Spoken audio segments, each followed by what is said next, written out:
उन्नाव शहर का एक मोहल्ला है जुराखन खेड़ा। हिंदू मुस्लिम की मिलीजुली आबादी वाले इस मोहल्ले में राजेंद्र अवस्थी का परिवार रहता था।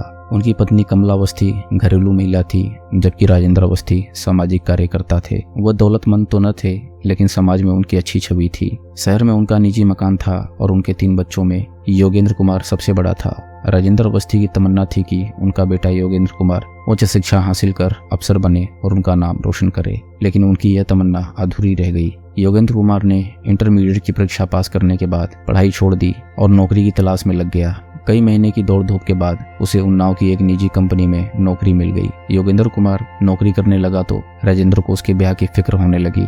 उनके पास कई रिश्ते आए भी, लेकिन बात नहीं बनी। दरअसल वो सीधी साधी सामाजिक व संस्कारवान लड़की चाहते थे, लेकिन ऐसी लड़की उन्हें नहीं मिल पा रही थी। इस तरह कई साल गुजर गए और योगेंद्र कुंवारा ही रहा। उन्हीं दिनों योगेंद्र की मुलाकात श्रद्धा से हुई। वह एक फर्म में जॉब करती थी। मुलाकातों का सिलसिला एक बार शुरू हुआ तो फिर वक्त के साथ बढ़ता चला गया। आकर्षण दोनों ही तरफ था। सुबह जल्द ही एक दूसरे से मन ही मन प्यार करने लगे। छुट्टी वाले दिन दोनों साथ साथ घूमते, हंसते, बतियाते और प्यार भरी बातें करते। एक रोज योगेंद्र और श्रद्धा गंगा बैराज गए। वहां वे कुछ देर घूमते रहे और गंगा की लहरों का आनंद उठाते रहे। फिर एकांत में बैठकर बातें करने लगे। बातचीत के दौरान ही अचानक योगेंद्र श्रद्धा का हाथ अपने हाथ में लेकर बोला, श्रद्धा, मैं तुमसे कुछ कहना चाह रहा हूँ। मेरी बात का बुरा तो नहीं मानोगी? ऐसी क्या बात है जिसे कहने के लिए तुम सकुचा रहे हो? जो भी दिल में हो साफ साफ कहो, मैं जरा भी बुरा नहीं मानूंगी। श्रद्धा, मैं तुमसे बहुत प्यार करता हूँ।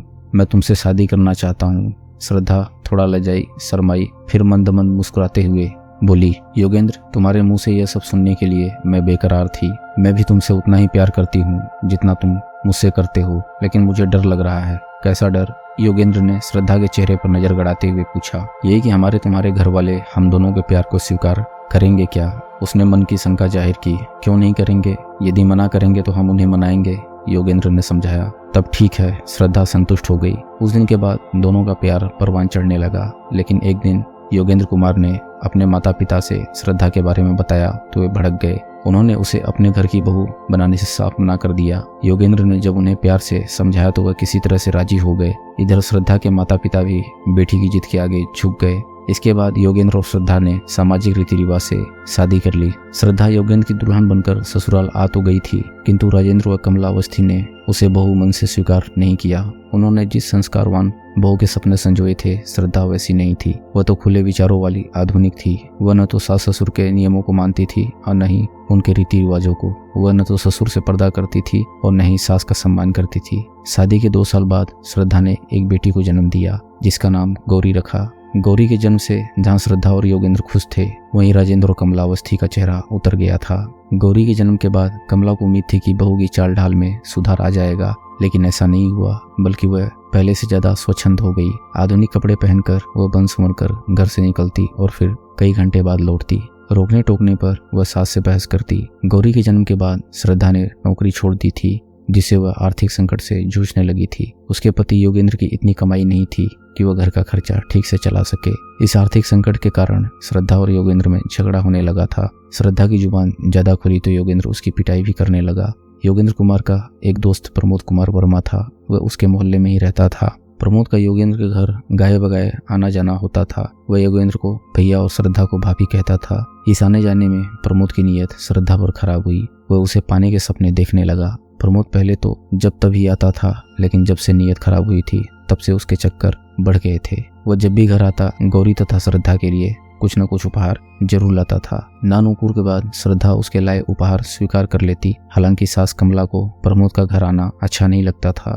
कभी कभी वह उसे टोक भी देती थी। कहते हैं औरत को मर्द की नज़र की परख होती है। श्रद्धा भी जान गई थी कि प्रमोद की नज़र में खोट है, वह उस पर लट्टू है। श्रद्धा उसे बातचीत और हंसी ठिठोली तो करती थी, लेकिन उसे सीमा पार नहीं करने देती थी। श्रद्धा को जब कभी पैसों की जरूरत होती थी तो वह उसे मांग लेती थी। दरअसल श्रद्धा जानती थी कि न प्रमोद पैसा मांगेगा और न ही उसे उधार चुकानी पड़ेगी। कुछ समय बाद गौरी बीमार पड़ी तो उसके इलाज हेतु योगेंद्र और श्रद्धा ने प्रमोद से 10,000 रुपए उधार मांगा।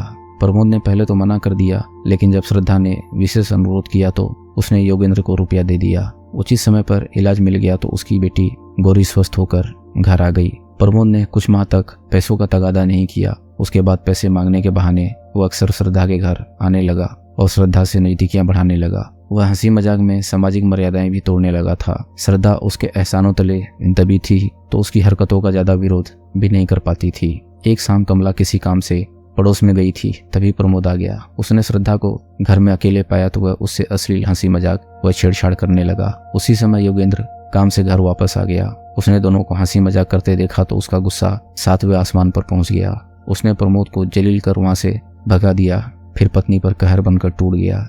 उसने श्रद्धा की जमकर पिटाई की। घर में कलह बढ़ी तो बढ़ती ही गई। योगेंद्र कभी प्रमोद के बहाने तो कभी आर्थिक तंगी के बहाने श्रद्धा को प्रताड़ित करने लगा। घर में श्रद्धा की कोई सुनने वाला न था। सास ससुर अपने बेटे का ही पक्ष लेते और उसे ही दोषी ठहराते थे। पति की प्रताड़ना से श्रद्धा बहुत परेशान थी। वो अपने भविष्य को लेकर चिंतित रहने लगी। 8 मार्च 2018 की शाम 4 बजे श्रद्धा अपनी बेटी गौरी को सास कमला को थमाकर यह कहकर के घर से निकली कि वह बाजार से कुछ सामान खरीदने जा रही है, 2 घंटे में वापस आ जाएगी। लेकिन उस दिन के बाद फिर श्रद्धा कभी वापस नहीं लौटी। वो अपने बच्ची और परिवार को छोड़कर बहुत दूर जा चुकी थी। दोस्तों, अगर आपको कहानी पसंद आ रही हो तो वीडियो को लाइक करें और चैनल को सब्सक्राइब करें। हम ऐसी मजेदार कहानियां आपके लिए लाते रहेंगे।